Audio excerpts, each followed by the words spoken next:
దివ్యవాణి TV ప్రేక్షకులందరికీ శుభోదయం. యేసుక్రీస్తు పరిశుద్ధ నామంలో ప్రియులారా, మీ అందరికీ స్వాగతం, సుస్వాగతం.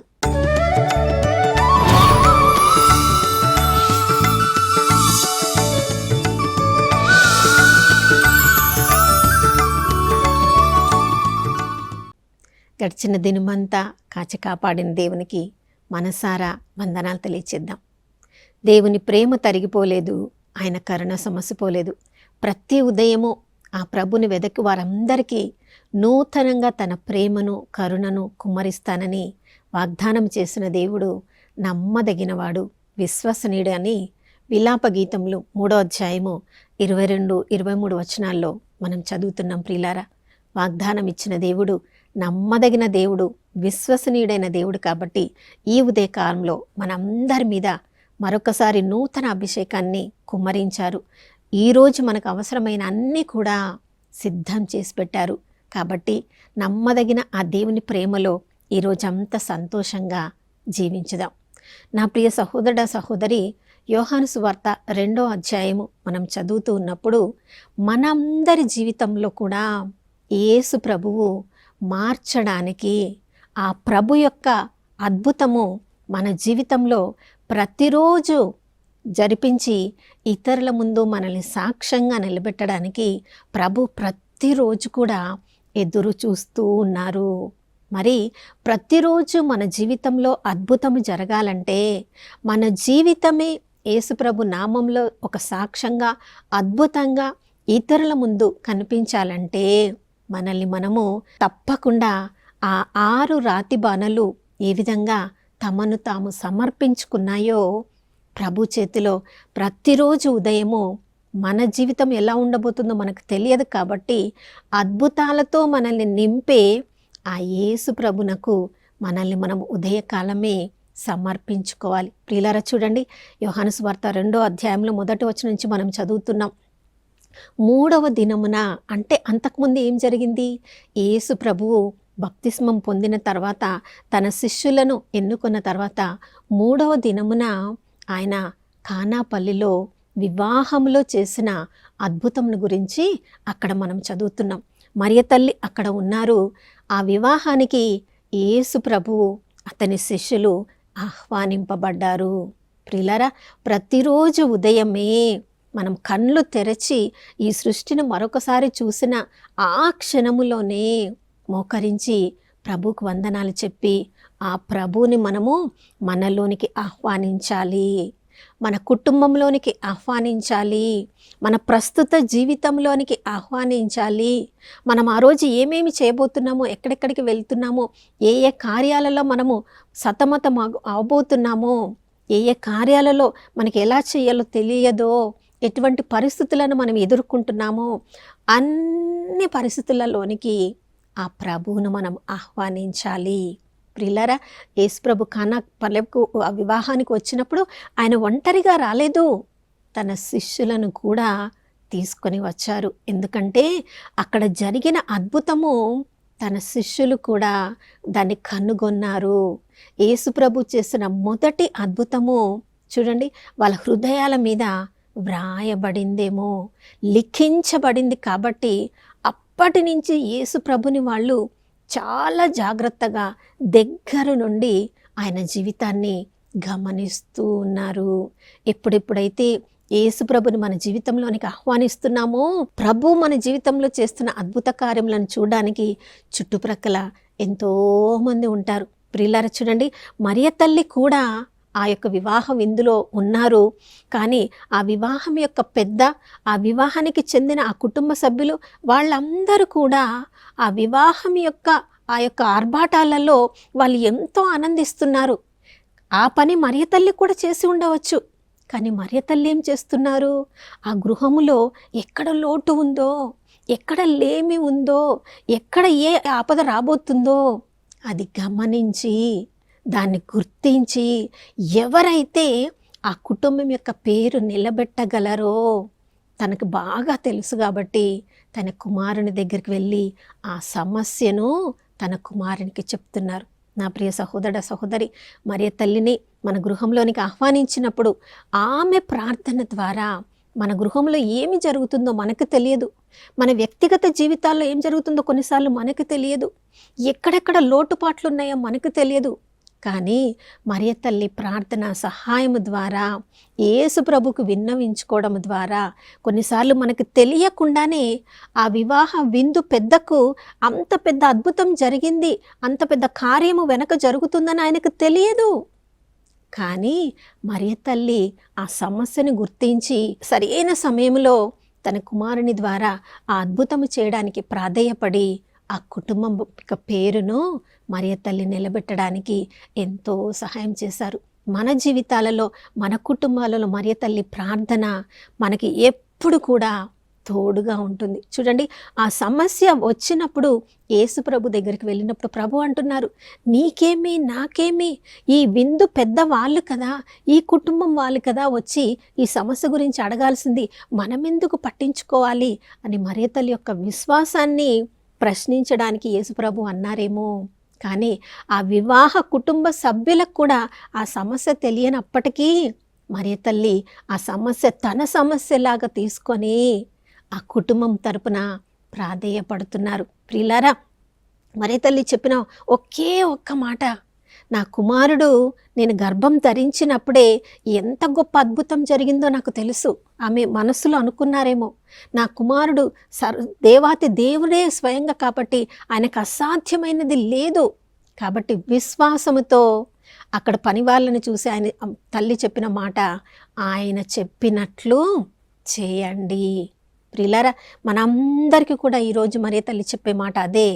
యేసు ప్రభువు చెప్పినట్లుగా, యేసు ప్రభు చూపించిన దారిలో మీరు నడవాలి. యేసు ప్రభు యొక్క వాక్యాన్ని మీరు తెలుసుకొని ఆ ప్రభువుని సేవించడం ద్వారా, దివ్య ప్రసాదంలో ఆ ప్రభువుని ప్రతిరోజు మనము దివ్య బలిలో పాల్గొని స్వీకరించడం ద్వారా జీవాహారమైన ప్రభువును ఎప్పుడెప్పుడు మనము స్వీకరిస్తామో ఆయన మాటలు మన నోటిలో ఉన్నప్పుడు మన ప్రతి మాట కూడా ఒక ప్రవచనంలాగా మారుతుంది. ప్రియులారా, ఆయన చెప్పినట్లు చేయండి అని చెప్పిన తర్వాత చూడండి, తన యొక్క భాగం అయిపోయిందని అక్కడ జరగబోయే అద్భుతం కొరకు విశ్వాసంతో మరియ తల్లి వేచి ఉన్నారు. మరియ తల్లి విశ్వాసాన్ని గుర్తించిన యేసు ప్రభు అక్కడ పనిచేసే వారితో చెప్తున్నారు, ఆ రాతి బాణలను నీటితో నింపండి. ప్రియులారా, రాతి బాణలు మన పాత నిబంధనలో మనం చదివినప్పుడు రాతి బాణలు శుద్ధీకరణ కొరకు నీటితో నింపబడతాయి.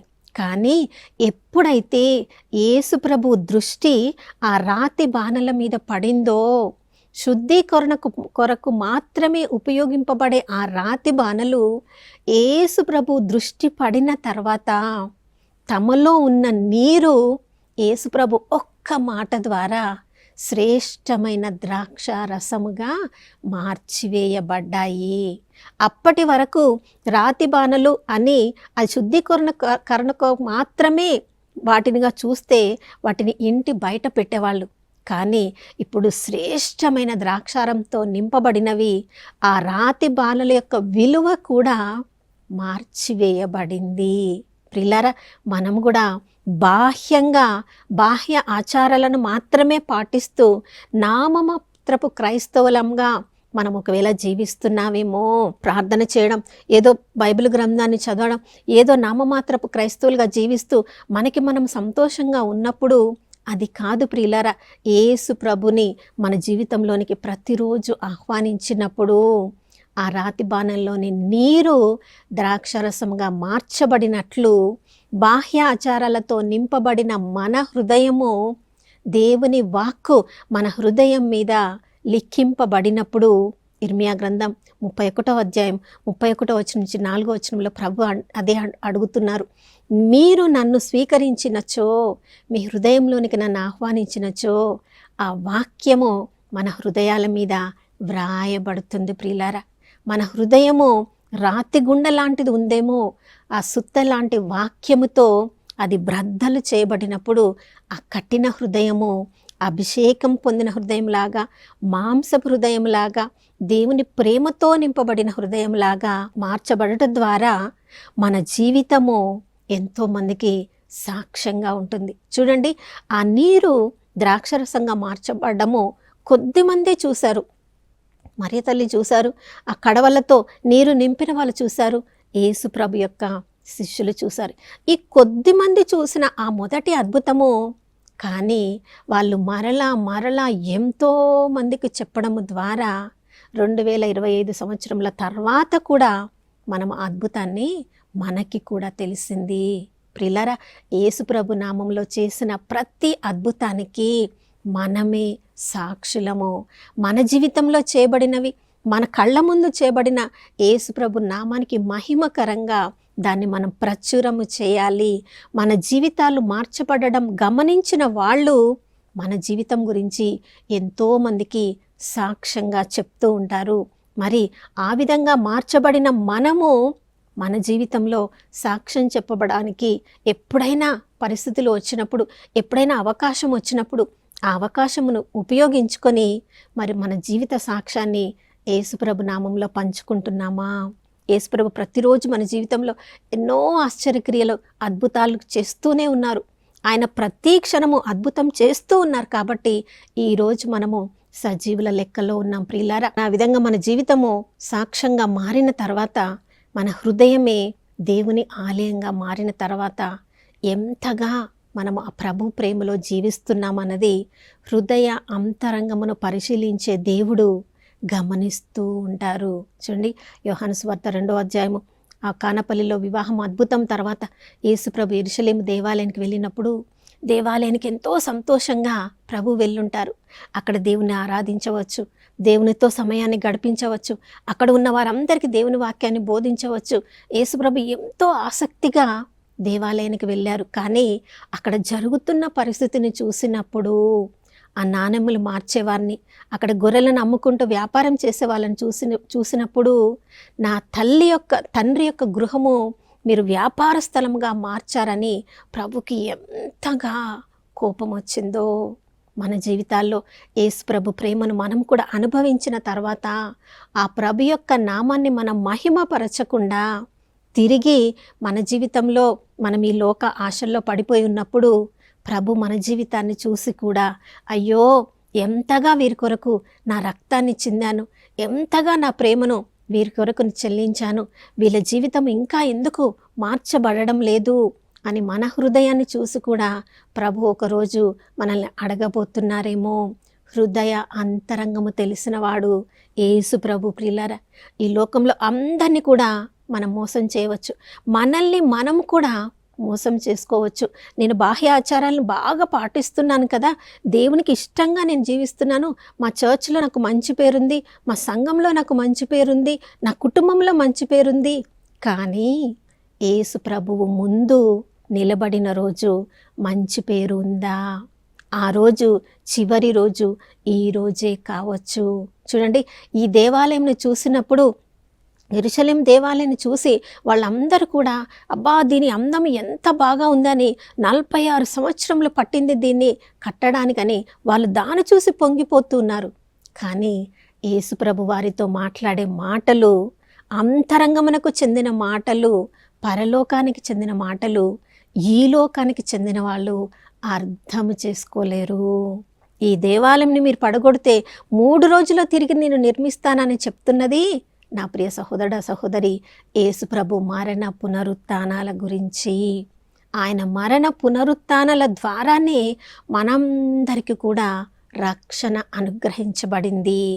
ఆ రక్షణ సువార్తను ఎవరెవరైతే వింటారో, ఎవరెవరు విశ్వసిస్తారో వారు మాత్రమే దేవుని కుమారులుగా అంగీకరించబడతారు. అంగీకరించబడిన వాళ్ళు, విశ్వాసులుగా మారిన వాళ్ళు మన చివరి ఊపిరి ఉన్నంత వరకు కూడా మన విశ్వాసాన్ని, మన రక్షణను మనం పదిలపరచుకోవాలి. పొందిన రక్షణను కోల్పోకుండా ప్రతిరోజు కూడా ఆత్మలో వాక్యంతో మనల్ని మనం శుద్ధి చేసుకుంటూ ఆ ప్రభువునకు ప్రియమైన వాళ్ళంగా, మన హృదయము దేవునికి ప్రీతికరమైన దేవాలయంగా ఉందా అని మనల్ని మనం ప్రతిరోజు కూడా సరి చేసుకోవాలి. ప్రియులారా, ప్రతిరోజు దేవుని వాక్యాన్ని మనం చదివినప్పుడు, దేవుని వాక్యాన్ని మనం విన్నప్పుడు, పఠనాల ద్వారా, ప్రసంగాల ద్వారా వాక్యం మనకి బోధించబడినప్పుడు యోహాను సువార్త 15:3 మనం చదువుతున్నాం. నేను మీతో చెప్పిన మాటలు మిమ్మల్ని శుద్ధులను చేయను అన్నావు. ప్రియులారా, ప్రతిరోజు మనం దివ్య బలి పూజకు వెళ్ళినప్పుడు, పఠనాలు మనకి బోధించబడినప్పుడు, దానిలోని సారాన్ని మనం గ్రహించినప్పుడు, తద్వారా మన జీవితాన్ని మనం సరి చేసుకుంటే అంతరంగమును ఎరిగిన దేవుడు మన జీవితాన్ని వాక్యం ద్వారా మనం మార్చుకోవడానికి ప్రతిరోజు మనకు ఆహ్వానం పలుకుతున్నారు. కాబట్టి ఈ ఉదయకాలంలో ఈరోజు పఠనాలను మనం చదివినప్పుడు, ఆ పఠనాలతో మన జీవితాన్ని సరిపోల్చుకున్నప్పుడు మన జీవితము వ్యాపార గృహముగా ఉందా, లేదా దేవునికి ప్రీతికరమైన దేవాలయముగా ఉందా? ఈరోజు యేసుప్రభు మన హృదయంలో ఉండడానికి ఇష్టపడుతున్నారా, లేదా మన కల్మషముతో కూడిన హృదయాన్ని చూసినప్పుడు ఆయన కన్నీరు కారుస్తున్నారా? ఆ రోజు యెరూషలేము దేవాలయంను చూసినప్పుడు అయ్యో ఎన్నోసార్లు ప్రభువు కన్నీరు కార్చారు. ఈరోజు నీ జీవితాన్ని, నా జీవితాన్ని చూసినప్పుడు ప్రభు కన్నీరు కార్చకూడదు. ప్రియులారా, ఇంత గొప్ప అవకాశాన్ని ప్రభు ఈరోజు మనందరికీ అనుగ్రహించారు. కాబట్టి ఆ వాక్కుతో మన జీవితాలను సరి చేసుకుందాం. మరొకసారి ప్రభుకి ఇష్టమైన వారంగా మనల్ని మలచడానికి ప్రభు సిద్ధంగా ఉన్నారు. కాబట్టి ఈ ఉదయకాలంలో మనల్ని ప్రభునకు సమర్పించుకుందాం. మన జీవితాలు తిరిగి అద్భుతంలాగా మార్చబడునుగాక. అటువంటి కృపతో మనందరినీ నింపమని ప్రార్థించుకుందాం. నాతో కలిసి ప్రార్థించండి. పరిశుద్ధమైన దేవానికి స్తోత్రములు తండ్రి. ప్రభా, నీరు ద్రాక్షారసంగా మార్చబడినది అక్కడ కొద్దిమంది మాత్రమే తమ భౌతిక కన్నులతో చూడగలిగారు. కానీ వాళ్ళు ప్రపంచమంతటా వెళ్ళి తాము చూసిన మొదటి అద్భుతమును గురించి ప్రపంచమంతటా వ్యాప్తి చేశారు. కాబట్టి అయ్యా, వారి విశ్వాసాన్ని గమనించిన నీవు అదే అద్భుతాన్ని ప్రతిరోజు మా అందరి జీవితాల్లో చేయడానికి, మా కుటుంబాల్లో చేయడానికి మీరు సిద్ధంగా ఉన్నారు. మరి తల్లికి ఇచ్చినటువంటి ఆ గొప్ప విశ్వాసాన్ని మాకు అనుగ్రహించండి. మా కుటుంబాలలో ఏ లోటు ఉందో, లేమి ఉందో, ఎటువంటి నాయనా భయంకరమైన పరిస్థితులను మేము ఎదుర్కొంటున్నామో వాటిని చూసి భయపడక, బాధపడక అద్భుతములు చేయడానికి సిద్ధంగా ఉన్న మిమ్మల్ని మా వ్యక్తిగత జీవితాల్లోనికి, మా కుటుంబాల్లోనికి, మా సంఘాల్లోనికి, మా సమాజంలోనికి మిమ్మల్ని ఆహ్వానిస్తున్నాం. ప్రవ్వా, అయ్యా, మీరు ఒక్క మాట చెప్పినా చాలు, మా జీవితాలు మార్చివేయబడతాయి. రాతి బాణంలో ఉన్న నీరు ద్రాక్షరసంగా మార్చబడినట్లు, నాయన మరణం నుండి జీవంలోనికి తీసుకొని రాబడినట్లు, ప్రవ్వా నాయన ఆ కుటుంబము నాయన అవహేళన నుండి మహిమలోనికి తీసుకొని రాబడినట్లు మా జీవితాల్లో అయ్యా మీ సన్నిధి మా జీవితాలను మార్చివేయును. ప్రవ్వా, ఎక్కడెక్కడ నాయన మరణకరమైన పరిస్థితులలో మేము జీవిస్తున్నామో మీ జీవముతో నింపి, మీ పలుకుల ద్వారా, మీ ఉనికి ద్వారా, మీ సన్నిధి ద్వారా అయ్యా మమ్మల్ని అందరినీ కూడా జీవపు ఊటలుగా మార్చమని యేసయ్య పరిశుద్ధ నామంలో అడిగి వేడుకొనుచున్నాం తండ్రి, ఆమేన్. అవును ప్రియులారా, ఈరోజు యేసు ప్రభు మనందరి జీవితంలో కూడా అద్భుతం చేస్తున్నారు. ఆ అద్భుతానికి మన జీవితం ద్వారా సాక్ష్యం పలుకుదాం. మరొక నూతన శుభోదయంలో మనం అందరం కలుసుకునే వరకు దివ్యవాణి టీవీని వీక్షిస్తూ ఉందాం. ఇమ్మానుయేలు, దేవుడు మనతో ఉన్నారు.